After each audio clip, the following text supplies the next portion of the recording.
Ka dështuar të premten edhe përpjekja e gjashtë për konstituimin e legjislaturës së re, pasi lëvizja vetëvendosje as në tentimin e katërt nuk ka arritur të sigurojë votat e mjaftueshme të deputetëve për zgjedhjen e Albulena Haxhiut për kryetare të kuvendit. Seanca nisi sërish me gati gjysmore vonesë, e para se të nisin punimet në sallë për disa momente plasën të qeshurat, pasi deputeti i LVV-s Agim Bahtiri i solli një shishe qumsht fëmijësh deputetit të LDK-s Paris Guri.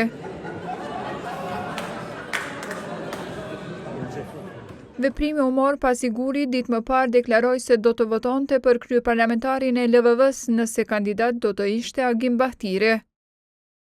E kur seanca nisi, kryesuesi Avni Dehari ju drejtua deputetëve me thirrjen për dalje nga ngërshi në kuvend.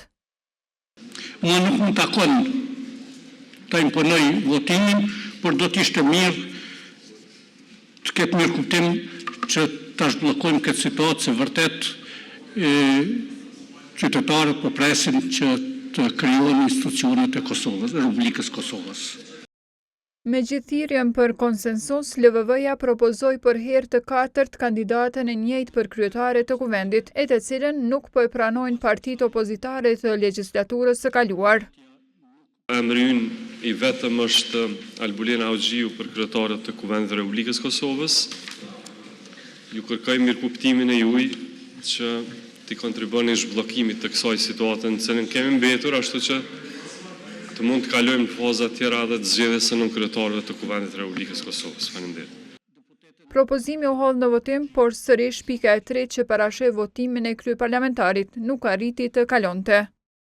Nga 118 deputet të pranishëm në sallë, për Haxhiun kryeparlamentare votuan 57 syresh, 47 u deklaruan kundër e 3 abstenuan. Në bazë të kësaj, kandidatja nuk votohet dhe detyrohemi ta ndërpresim seancën. Siç e kërkon rregulloria e kuvendit, Dehari e ka ndërprer mbledhjen e së premtes për të vazhduar sërish pas 48 orësh, të dielën në ora 10.